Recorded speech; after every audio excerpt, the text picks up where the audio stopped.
Hello everyone, welcome to Study Holic. Today we are going to start chapter number 4, that is human development. Chapter number 2 में हमने देखा था branches of psychology. उसमें हमने देखा था थेरोटिकल ब्रांचेस और अप्लाइड ब्रांचेस. अप्लाइड ब्रांचेस में एक और सबसे पहले हमने देखा था developmental psychology. So human development is also a part of developmental psychology. And what is human development? It means a progressive series of changes that occur as a result of maturation and experience. That is what you are supposed to write in an exam. But basic मोटा मोटा समझने के लिए जैसे जैसे आप बड़े होते हो वेरियस एक्सपीरियंसेस के साथ आपके अंदर जो मैच्योरिटी आती है उसी प्रोग्रेसिव सीरीज को ह्यूमन डेवलपमेंट कहते हैं. So without further ado let's get started. Characteristics of development.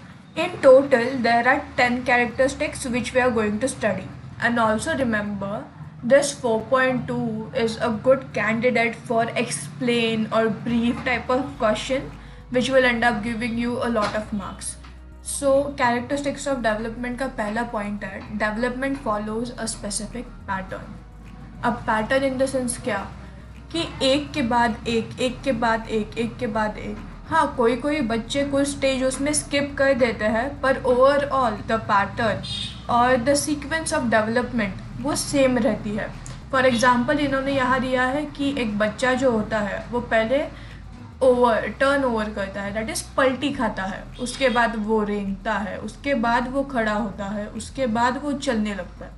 अब कभी कभी क्या होता है, सम बेबीज़ उनको रेंगना नहीं आता लेकिन after a period of time वो डायरेक्टली खड़े होना चालू कर देते हैं, डायरेक्टली वॉक करना चालू कर देते हैं, कुछ कुछ तो डायरेक्ट भागते हैं. So this is known as development follows a specific pattern. और okay, in some cases some stages skip हो सकते हैं लेकिन ओवरऑल जो पैटर्न है वो सेम रहेगा. अब अगला एग्जाम्पल इन्होंने दिया है सेक्शुअल डेवलपमेंट का कि एक पर्टिकुलर एज दैट इज़ हम बोलते हैं टीन एज और end of teen age that is 15 या 16 में वेरियस सेक्शुअल डेवलपमेंट आपको दिखाई देती है, लाइक मूंछ वगैरह आना, girls getting there periods and etcetera. और यहाँ पे और एक एग्जांपल है लैंग्वेज डेवलपमेंट का कि पहले आप छोटे छोटे आवाज़ निकालोगे जो जिसका एक्चुअल कोई मीनिंग होता नहीं है, फिर आप बड़ों की कॉपी करना स्टार्ट करोगे.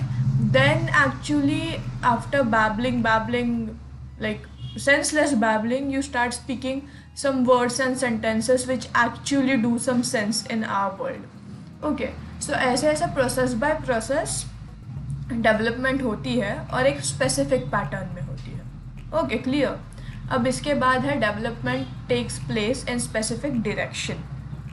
अब डायरेक्शन इन द सेंस, अब इसमें हमारे पास है दो approaches, that is ephological principle of development. ये क्या बोलता है कि डेवलपमेंट सर से चालू होके पाँव तक आती है, that is from head to to.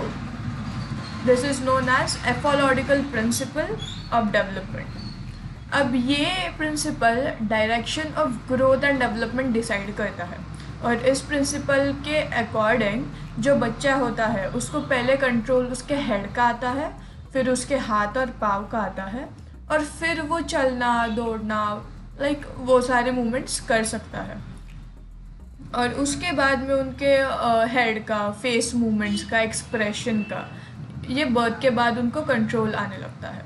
ये हो गया पहला प्रिंसिपल. अब दूसरा प्रिंसिपल है प्रॉक्सिमोडिस्टल प्रिंसिपल ऑफ डेवलपमेंट. अब ये प्रिंसिपल क्या कहता है कि जो डेवलपमेंट होती है वो अंदर से बाहर की तरफ होती है. Okay, this is a circle. अंदर से बाहर की तरफ डेवलपमेंट होती है, दैट इज़ सबसे पहले एक बच्चे का स्पाइनल कॉर्ड डेवलप होता है और उसके बाद उसके आउटर बॉडी पार्ट्स जैसे लंग्स हो गए, किडनी हो गई, हाथ, पैर, मुंह, दिमाग, एक एक करके डेवलप होता है. So this was our second, that is proximodistal principle of development. और ये सेकंड पॉइंट में है, that is development takes place in a specific direction. यहाँ तक क्लियर है. हम थर्ड पॉइंट देखेंगे, that is development is continuous. ऐसा नहीं होगा कि ओके एक दो महीने कुछ डेवलपमेंट हो गई फिर रुक गई, फिर और एक दो महीने कुछ तो इम्प्रूवमेंट हो गया फिर साल भर कुछ भी नहीं हुआ. नहीं, वैसे नहीं होता है. Development is continuous process. एक स्टेज या एक फेज़ जो है वो अगले फेज़ का फाउंडेशन डालती है, और वो फाउंडेशन वाली स्टेज कंप्लीट होने के बाद वो अगले स्टेज का फाउंडेशन डालती है। सो स्टार्टिंग कहाँ से होता है? प्री नेटल से होता है, उसके बाद इन्फेंसी, उसके बाद early childhood, late childhood, adolescence, early youth like in your 20s, adulthood 25, 26, late 30s, और old age that is 60s। लेकिन इसमें दैट इज़ डेवलपमेंट का जो रेट होता है वो सेम नहीं होता है, that is different for different stages. इसके बाद देखेंगे हम fourth point, that is development proceeds from general to specific. अब जब जो छोटा बच्चा होता है उसके जो फर्स्ट मोटर मूवमेंट्स होते हैं वो बहुत जनरलाइज्ड होते हैं, दैट इज़ वो पहले उसके हाथ और पाँव हिलाना सीखता है, उसके बाद उसको अपने फिंगर्स का कंट्रोल आता है। सो पहले वो जनरल होता है, बाद में वो स्पेसिफिक होता है। So that is the fourth point. Fifth is there are individual differences in development. अब एक पैटर्न है, एक सीक्वेंस है, वो तो सेम रहेगा, लेकिन person to person, individual to individual there are some differences. जैसे कि कुछ बच्चे लाइक उनको जो दांत है वो 3 साल की उम्र से ही आ जाता है। कुछ बेबी जो जस्ट बॉर्न होते हैं लाइक 1-2 दिन के, उनको ऑलरेडी एक टीथ होता है। सो ऐसे डिफरेंसेस रहते हैं। कुछ बिना बाल के आ जाते हैं, कुछ बाल के साथ आ जाते हैं, और कुछ होते हैं कि 3 साल की उम्र तक वो कुछ बात ही नहीं कर पाते हैं, और कुछ होते हैं वो 1-2 साल में ही बक बक बक बक बक बक चालू कर देते हैं। Okay, so this is all about individual differences in development. अब next is the rate of development is different for different body parts. ठीक है, अभी जो बच्चा होता है उसको सबसे पहले कंट्रोल आता है उसके गर्दन का, फिर उसके हेड का। इसलिए जो भी बेबी होता है, जब भी आपने देखा होगा, व्हेनेवर कोई एडल्ट उसको कैरी करता है, एक हाथ कहाँ पे होता है? उसकी गर्दन के नीचे होता है, क्योंकि at the time of birth it is very soft, और अगर थोड़ा भी झटका वटका लगा तो लाइक कुछ कह नहीं सकते, इसलिए उसके गर्दन को बहुत सपोर्ट किया जाता है। Next is development leads to integration. अब फिज़िकल और मेंटल ग्रोथ जो है वो साइमल्टेनियस नहीं होती है। ठीक है, अगर आपके बच्चे को दांत आ गया उसका मतलब ये नहीं है कि अब वो बड़ा हो गया। पहले लाइक लैंग्वेज का हमने जैसे एग्जांपल लिया था कि मोनोसिलेबल वो बोलेगा, उसके बाद कुछ शब्द बोलेगा, उसके बाद सेंटेंसेस बोलेगा, और उसके बाद कॉम्प्लेक्स सेंटेंसेस बोलेगा। Next point is behaviour problems are normal for the particular stage. अब बिहेवियर प्रॉब्लम सबसे ज़्यादा कहाँ होती है? एडोलेसेंस में, जो अभी आपकी एज है।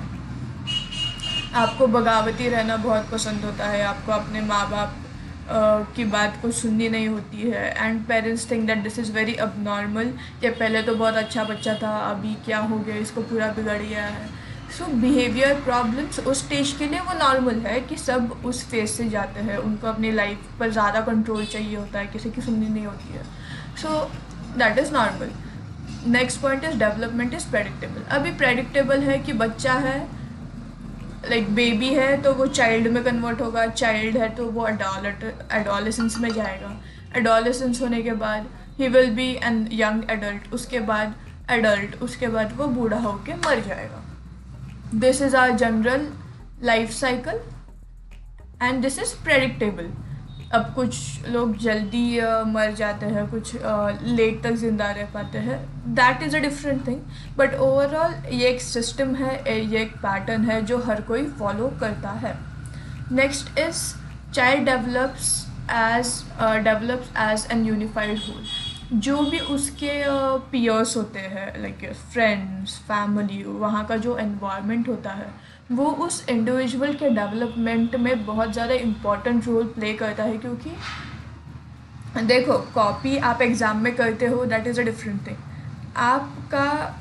आपके बर्थ से ही आप कॉपी करना चालू कर देते हो। आपके आजू बाजू जो लोग बोलते हैं वो देख देख के आप लैंग्वेज सीखते हो, नहीं तो आपको कैसे पता चलता कि इसको यही बोलना है, उसको वही बोलना है। अगर हर कोई हर किसी शब्द का अलग मीनिंग निकालेगा तो there won't be a language in which we can communicate. So we copy, we see and we learn. That is the greatest boon or bane of humans. इसलिए बाजू का देख देख के आप कुछ क्वालिटीज़ उनसे लेते हो, आपके कुछ क्वालिटीज़ उनको देते हो. सो 10th point says that child develops as unified whole. वो complete physical, mental, socio culture, spiritual, वो पूरा मिलके डेवलप होता है. एक ही झटके में पूरा चेंज नहीं होता, धीरे धीरे एक प्रोसेस में, एक सिस्टम में चेंज होता है. हम देखेंगे next topic, that is growth, maturation और डेवलपमेंट के बीच में मोटा मोटा क्या डिफरेंस है. ठीक है, अभी ग्रोथ जो है that is more of a physical aspect. क्या है ये? अरे आर नहीं चाहिए था, पी चाहिए था. फिजिकल एस्पेक्ट होता है और like it refers to many changes कि आपका वज़न कैसा बढ़ते गया. लाइक आप जब बच्चे होते हो, आप लाइक 3-3.5 किलो के होते हो एंड धीरे धीरे आपके हाइट के प्रपोर्शनेट में आपका कितना वेट होना चाहिए वो भी डिटरमाइंड होता है. ठीक है, आपकी साइज़ में लाइक कैसे इंक्रीज हो गई वगैरह वगैरह. So growth is mainly physical. अब नेक्स्ट है maturation. Maturation refers to natural unfolding of genetic potential. ठीक है, वर्ड्स थोड़े भारी भारी है, genetic potential and all, but इसका मीनिंग ये है कि आप बच्चे होते हो, आप धीरे धीरे आपके आजू बाजू का कॉपी करके करके आप एक बच्चे में बदल जाते हो, like a grown up child, and you learn the languages, you learn technology, जो भी आपके आजू बाजू है. That is your genetic potential कि ह्यूमन काइंड ने उतनी डेवलपमेंट इस एरिया में की है. ठीक है, तो आप धीरे धीरे वो सीखने के लिए आप स्कूल जाते हो, आप कॉलेजेस जाते हो, आप जॉब करते हो and you unfold your genetic potential. Okay, that is maturation. और उसके बाद है डेवलपमेंट. अब डेवलपमेंट हमने इतनी देर देखा है. Development is the overall experience and maturation and growth, सब मिला के होता है डेवलपमेंट. और वो एक फैक्टर पे डिपेंडेंट नहीं होता है, हमारे एनवायरनमेंट पे भी डिपेंडेंट होता है. और कैसे होता है हमने अभी देखा था. सो इसके बाद हम देखेंगे डेवलपमेंटल स्टेजेस. जैसे मैंने अभी बताया था कि प्री नाटल से हमारा डेवलपमेंट चालू होता है. और प्री नाटल तब वो स्टेज होता है when you are in the womb of your mama. तो आप एक बीन के साइज़ के होते हो 9 वीक्स के लिए. और तब हम आपका धीरे धीरे सर डेवलप होता है, आपके हार्ट, आपके like you can see the hand, leg. धीरे धीरे ये पूरा बेबी वाला शेप आ जाता है 9 महीनों में. So this is the 40 week और 9 मंथ वाला बेबी जिसका फुल डेवलपमेंट हो गया है. आप इसके लाइक नोज़, आईज़, ईयर्स, पूरा स्कल, अंदर का ब्रेन, प्रोमिनेंट लेग्स और हैंड्स को आप देख सकते हो. So that is the prenatal stage. अब ये पीरियड कब से कब होता है? From conception, that is when the sperm meets the egg, that is called as conception. इतना तो बायोलॉजी आपको आता होगा. ओके, सो कंसेप्शन से लेकर लाइक डिलीवरी तक, that is called as prenatal stage. So that is around 238. Number याद रखिएगा, 238 to 290, 290 दिन तक ये प्री नाटल स्टेज हो सकता है. और उसका पहला स्टेज होता है जर्मिनल स्टेज. वो कब तक होता है? दैट इज़ 2 वीक तक होता है जर्मिनल स्टेज. कि सिंगल सेल जो होता है उस जब वो कंसेप्शन होता है तो उसको जाइकोट कहा जाता है. फिर वो डुप्लिकेट होता है, फिर एक बॉल तैयार होता है बहुत सारे सेल्स का, ऐसा कुछ दिखता है. That is the germinal stage. और at the end of germinal stage जो वजाइना होती है उसके वॉल पर ये जो बॉल है वो चिपक जाता है. ये कब होता है? 2 वीक तक आफ्टर कॉन्सेप्शन. उसके बाद होता है एम्ब्रॉयनिक स्टेज. यहाँ पे ये 2 वीक to 9 वीक तक होता है. अभी ये जो फ़ोटो है यहाँ पे दैट इज़ ऑफ 9 वीक. ठीक है, फिर ये हो गया एम्ब्रॉयनिक स्टेज का। यहाँ पे बहुत इम्पॉर्टेंट रोल होता है क्योंकि ब्रेन का डेवलपमेंट जो है वो एम्ब्रॉयनिक स्टेज पे स्टार्ट होता है। कहाँ पे? एम्ब्रॉयनिक स्टेज पे होता है आपके ब्रेन का डेवलपमेंट। ओके, फिर आपके इंटरनल ऑर्गन्स जो है वो थोड़े थोड़े यहाँ पे डेवलप होने स्टार्ट हो जाते हैं। और फेटल स्टेज जो होता है वो वहाँ पे ब्रेन के सबसे इम्पॉर्टेंट चेंजेस होते हैं। ओके, कौन से स्टेज में? Third stage, that is foetal stage. Characteristics क्या होता है आपके? जो हेरिडेटरी होते हैं कि आपके बाल कौन से कलर के होंगे, आपके आइज़ कौन से कलर के होंगे, आपका सेक्स डिटर्मिनेशन क्या होगा, आप मेल होगे या फीमेल होगे, दैट इज़ XX और XY। Your gender is determined in the foetal stage. और आपके जो बॉडी पार्ट्स है उसमें मोर स्ट्रक्चर आने लगता है। लाइक आप यहाँ देख सकते हो आपके पैर, हाथ, थोड़ा ज़्यादा स्ट्रक्चर है कंपैरेटिवली यहाँ से, जहाँ वो एक छोटा सा बीन जैसे दिख रहा है। ठीक है, फिर आपकी ग्रोथ जो है वो यहाँ से बूस्ट हो जाती है, बहुत स्पीड हो जाती है। और अगर if the mother doesn't take care of her womb during this period, फिर आपके जो फिटस है उसकी डेथ भी हो सकती है। So this is the most important period. ठीक है, फिर फिटल स्टेज ख़त्म होने के बाद द बेबी कम्स आउट, और जैसे ही बच्चा बाहर आ जाएगा ही और she will enter into the postnatal stage. अब पोस्टनैंटल स्टेज क्या होता है? From birth to 2 weeks is known as neonatal. पैदा होने के बाद 2 वीक तक होता है नियोनैंटल स्टेज, NEO। और प्रीनैंटल में 2 वीक तक क्या होता है? जर्मिनल स्टेज होता है। ऐसे याद रखो, यहाँ पे 2 वीक तक जर्मिनल, यहाँ पे 2 वीक तक नियोनैंटल स्टेज। और इसमें जो बच्चा होता है वो दिन भर सोता रहता है for around an average of 18 to 20 hours. बच्चे का काम सोना होता है और सब उसे सोने भी देता है क्योंकि जो भी उनके मैक्सिमम डेवलपमेंट होती है वो नींद में ही होती है। So sleep is very important. ठीक है, फिर neonatal is the shortest stage of all developmental period.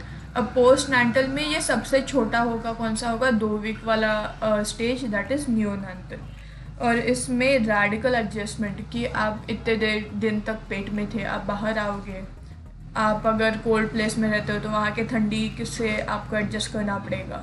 India में तो वैसे like if you leave around the equator और ट्रॉपिक ऑफ कैप्रिकॉर्न, आपको गर्मी के साथ एडजस्ट करना पड़ेगा। सो वो सारे जो मेजर एडजस्टमेंट होते हैं दैट वो ये 2 वीक वाले पीरियड में होते हैं।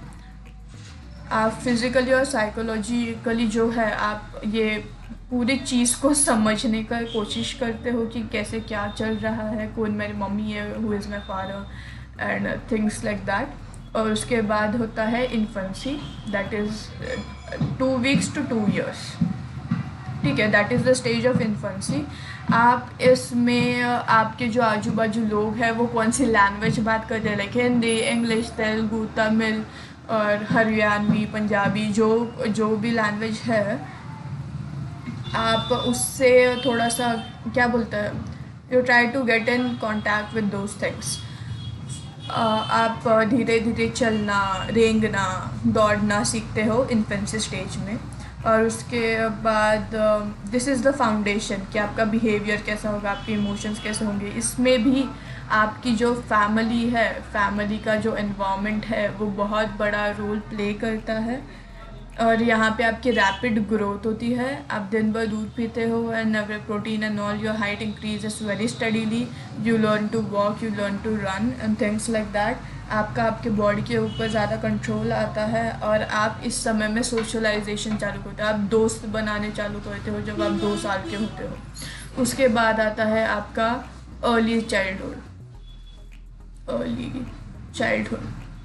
ये होता है 2 to 6 years, 2 से 6 साल तक। आप 3-4 साल की उम्र में नर्सरी या प्ले ग्रुप जाते हो, नहीं तो 5 साल की उम्र में you go to LKG UKG। ठीक है, फिर this is also known as pre school age, because आप स्कूल जाना स्टार्ट करते हो, आपके मसल्स के ऊपर आपका पूरा कंट्रोल आ गया होता है, यू आर फिजिकली इंडिपेंडेंट कि आपको आपके कपड़े वपड़े थोड़े फार पहनने आते रहते हैं, आपका जो क्या होता है सोशल बिहेवियर होता है वो बहुत ज़्यादा बढ़ जाता है, आप दिन भर खेलते हो नहीं तो सोते हो, वो छोड़ के आप कुछ काम नहीं करते हो, ठीक है। इसको टॉय एज भी कहते हैं क्योंकि आपके पास खेलने का दुकान होता है, आप जब भी बाहर जाओगे मेरे को ये लेकर दो, मेरे को वो लेकर दो, मेरे को गाड़ी चाहिए, मेरे को बारबी चाहिए। सो ये सारा जो होता है वो इस ही एज में होता है। कौन से एज में? अर्ली चाइल्डहुड एज में, that is from 2 years to 6 years, ठीक है। गाड़ी ख़राब आई है वैसे। फिर साइकोलॉजिस्ट इस एज को प्री गैंग एज भी बोलते हैं क्योंकि आप आपके फ्रेंड्स को छांटने लगते हो कि हाँ तू मेरा बेस्ट फ्रेंड है, तू नहीं है, तू मेरे को चॉकलेट देता है, तू मेरे को नहीं देता है, तू मेरे को मारता है, तू मेरे को पीटता है, वगैरह वगैरह आप छांटने लगते हो। और आपको थोड़ा सा स्ट्रेंजर एंजाइटी भी होता है, अगर आप किसी को नहीं पहचानते हो तो आप उनसे डरते हो। So this is where you start experiencing fear in your life, ठीक है। सो इसके बाद का स्टेज होता है लेट चाइल्डहुड, वो होता है 6 से लेकर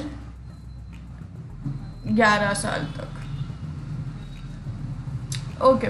यहाँ पे भी ज़्यादा डोमिनेंस आपका जो होता है वो दोस्तों का ही होता है, आप थोड़ा बहुत पढ़ाई कर लेते हो, आप स्पोर्ट्स में अपना इंटरेस्ट जताने लगते हो, और ये बहुत ट्रबलसम एज होता है क्योंकि आपके जो लेम आइडियाज़ और एक्सपेरिमेंट्स होते हैं उनका कोई हद ही नहीं होता है, ठीक है। कंटिन्यूसली आप बहुत शैतान वाले एज में रहते हो, बहुत पेरेंट्स को क्या बोलते हैं बस कर डालते हो। और late childhood age is also known as gang age, like dominated by दोस्त, दैट्स वाई गैंग एज। उसके बाद आता है adolescence. Adolescence is usually the teen ages of your life, that is आप आपके दिखने के बारे में बहुत कॉन्शियस होते हो, आपका कितना वेट बढ़ रहा है, आपका कितनी हाइट है, आप सोशली कितने एक्सपोज्ड हो, क्या सब आपसे बात करते हैं। Friendship is also very important, आप दिखने में कैसे हो, आप उसके बारे में ज़्यादा कॉन्शियस रहते हो। और जो ये सारे चीज़ें होती है CRUSH,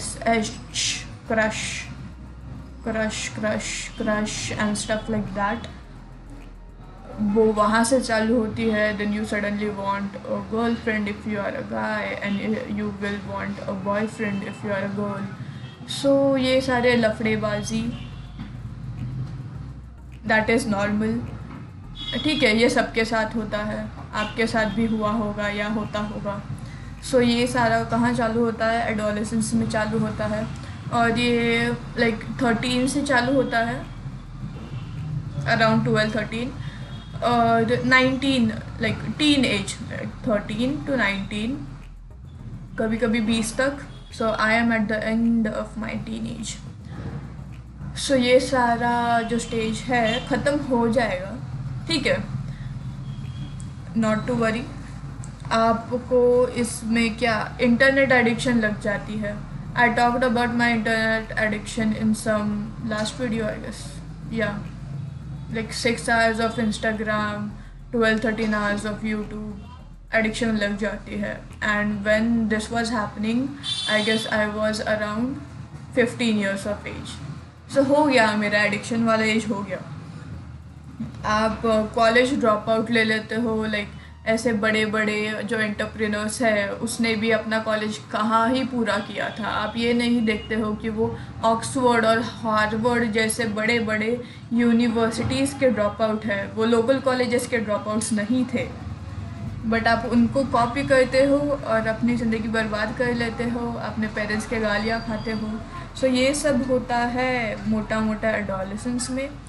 उसके बाद आइडेंटिटी क्राइसिस कि मैं कौन हूँ, मैं क्या बनना चाहता हूँ, what do I want to do in my life. आप कैसे पैसे अर्न करना पसंद करोगे, आप कौन से फील्ड में जाना चाहोगे, आप क्या बनना चाहोगे। ये सारे क्वेश्चन मार्क्स आते हैं एडोलेसेंट के एज में, ठीक है। इसके बाद है जेम्स मार्के अप्रोच टू आइडेंटिफाई डेवलपमेंट, ये हम देखेंगे अगली क्लास में। अभी के लिए इतना ही, स्टे ट्यून, 2-3 दिन में अगली क्लास आ जाएगी। That's it, bye bye, like share and subscribe.